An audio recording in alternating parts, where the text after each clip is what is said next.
देखिए, ये जो गीत है सीता जी के, खास करके जो सीता जी के जन्म से संबंधित गीत है, इन गीतों की खूबसूरती जो है, और वो भी जनकपुर धाम में तभी है जब वो माहौल, जब उनका जन्म हुआ था, जो माहौल रहा होगा, जो खुशियां रही होंगी, वो आज यहाँ दिखाई देनी चाहिए। यहाँ सारे साज यहाँ पे हैं मंच पे, एक आपके तालियों की कमी है, तो अगर तबले की ताल पे आपकी तालियां मिल जाएंगी तो और 4 चांद लग जाएगा इन गीतों में।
बस यही जो तालियां बज रही हैं, ये गीतों में तबले की थाप पे चाहिए। आइए अब रामचंद्र और सिया जी के विवाह से संबंधित हम कुछ गीत सुनेंगे। अभी आप यहाँ पे सुन रहे थे मिस्री के गीत, लगातार बज रहे थे गीत। कैसा लग रहा था आप लोगों को मिस्री के गीत? पीछे से आवाज आ रही है, आगे से नहीं आ रही है? क्या बात है। बस यही प्यार अभी आज भी दिखा दीजिए आप लोग, और तालियों की आवाज बस साथ में रहेगी तो हम लोगों का उत्साह बढ़ता रहेगा। थोड़ा सा मॉनिटर कम कर दीजिए, थोड़ा सा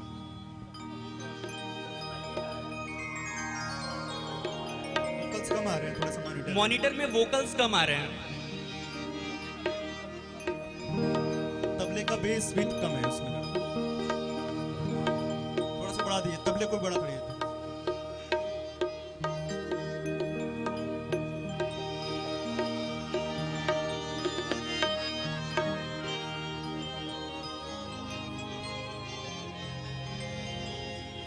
विवाह का माहौल है और बारात द्वारे पे पहुंच चुकी है। वो पूरा जो सचित्र वर्णन है वो हम लोग इस गीत के माध्यम से आपके समक्ष रखेंगे। एक तरफ आंगन में गाड़ियों की गूंज है, द्वारे पे कोई पैदल है, कोई घोड़े से है, कोई हाथी से है, और वो जो पूरा माहौल है वो आप महसूस कर पाएंगे अभी इस गीत के माध्यम से। तो आइए सुनते हैं। राम चारो भैया ले, जनक दुवरिया,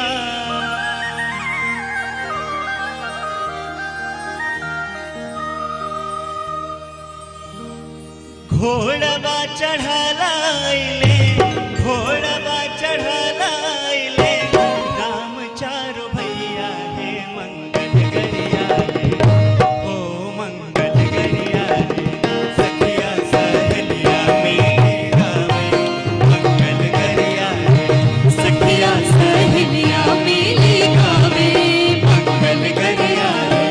घोड़वा चढ़ाला ले, घोड़वा चढ़ाला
संजोग बन पड़ा है कि आज के ही दिन तीन वर्ष पहले ये गीत रिलीज हुआ था हमारे चैनल पे। आप मिस्री चैनल अगर सर्च करेंगे, बहुत सारे लोगों ने सब्सक्राइब भी किया होगा, तो आपको ये गीत मिलेगा। और आज के ही दिन वो रिलीज हुआ था और आज के दिन हम लोग जनकपुर धाम में इस गीत की प्रस्तुति दे रहे हैं। तो आइए और इसमें हम सुनते हैं कि बारात पहुंची है और क्या क्या हो रहा है वहां पे।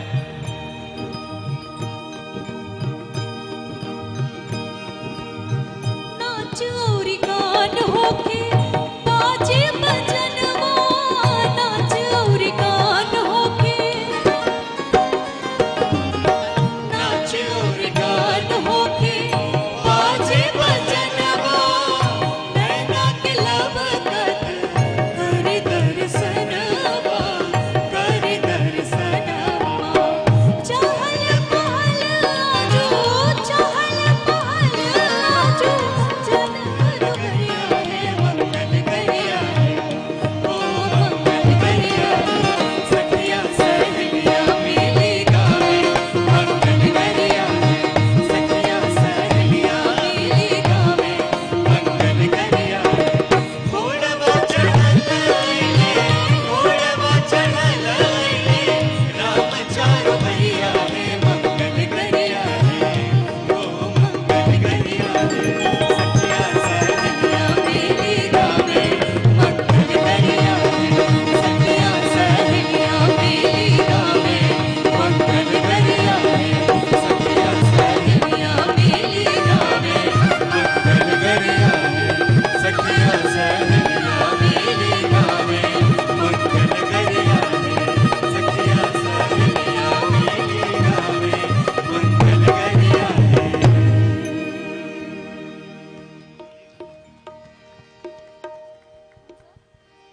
आप लोग की तालियां कम सुनाई दे रही हैं। ये साथ हम लोग के गाने के साथ होगा, तालियां ये साथ बजेंगी तो और अच्छा लगेगा। आप सब लोग मिल के गाएंगे, हम लोग के साथ दोहराएंगे। और इसी माहौल में एक और गीत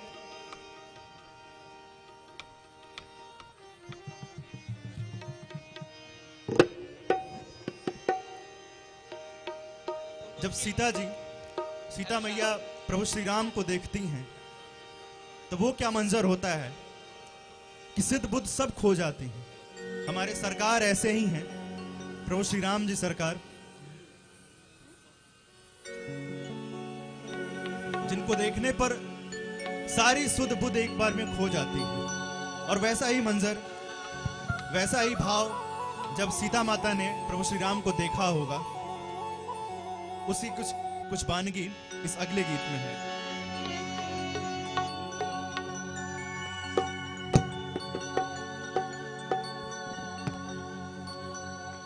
श्याम शरीर सुभाय सुहावन,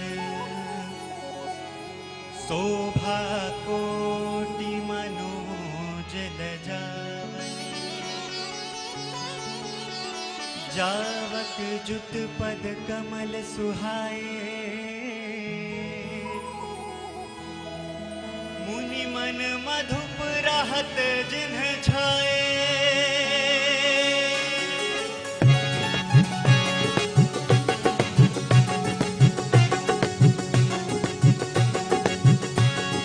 सुध बेसुध सीता लुभा गईली हो, रघुवर छवि देखी।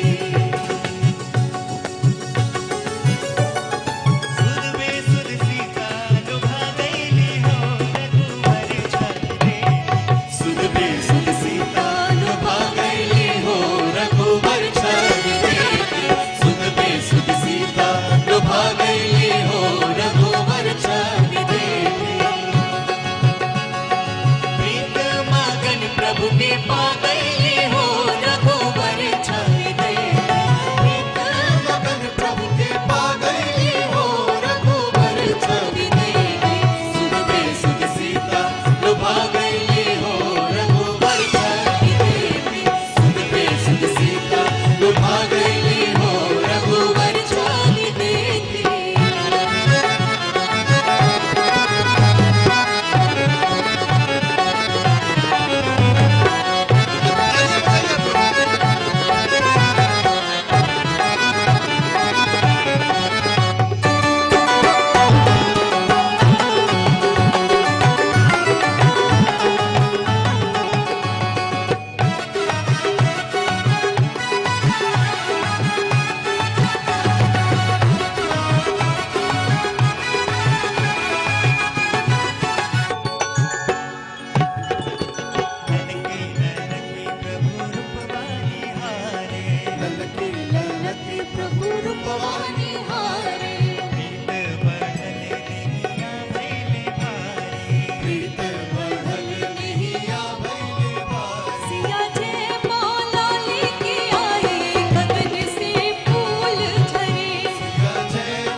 when it's better to die